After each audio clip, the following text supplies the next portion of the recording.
El lema era 8 horas para el trabajo, 8 para el sueño y 8 para la casa.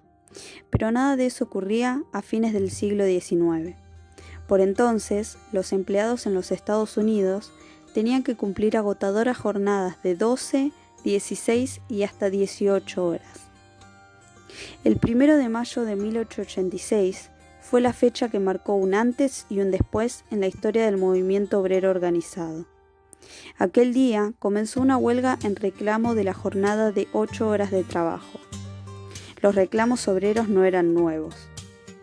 A fines del siglo XVIII, los trabajadores se habían manifestado frente a las tremendas condiciones laborales que trajo la Revolución Industrial en Gran Bretaña.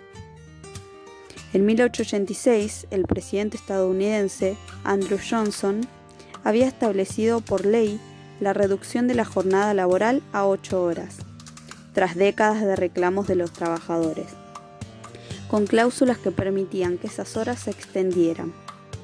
No obstante, el acatamiento por parte de los empresarios a la ley no fue inmediato y generó mucha resistencia. Los trabajadores no tenían reglas claras y sus derechos se veían vulnerados.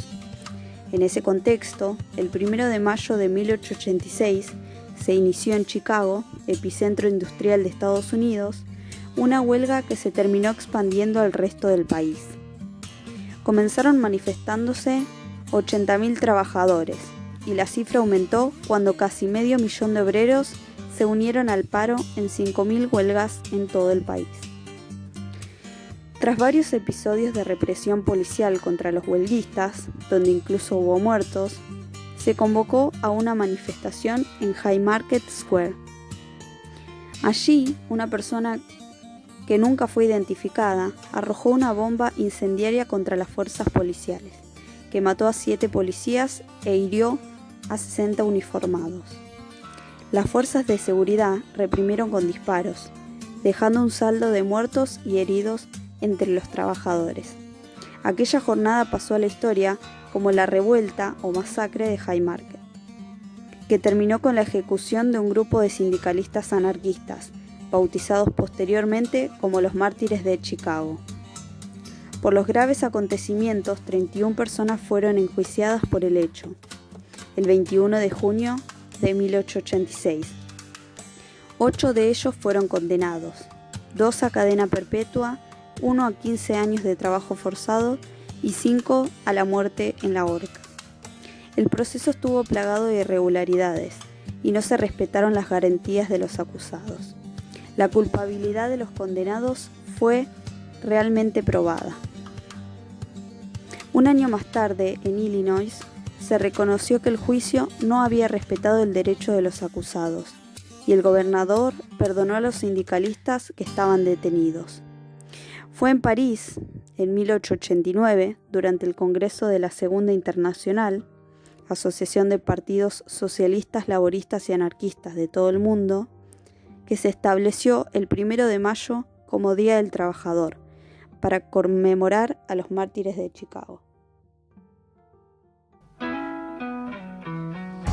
Pistores de un curioso motor de humanidad,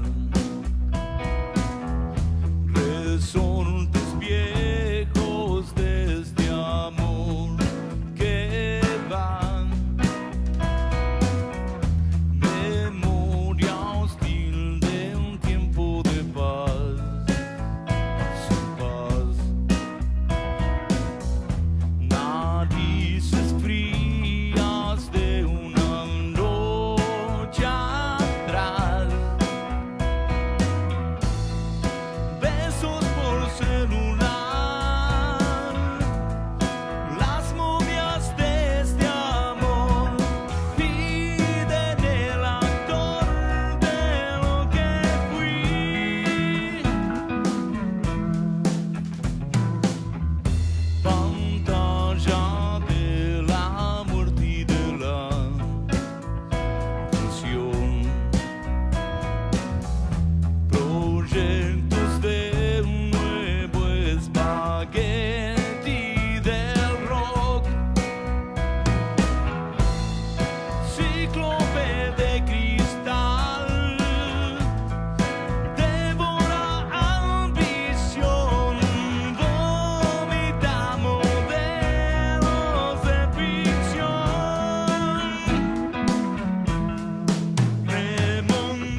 Han pasado 134 años de aquel hecho histórico.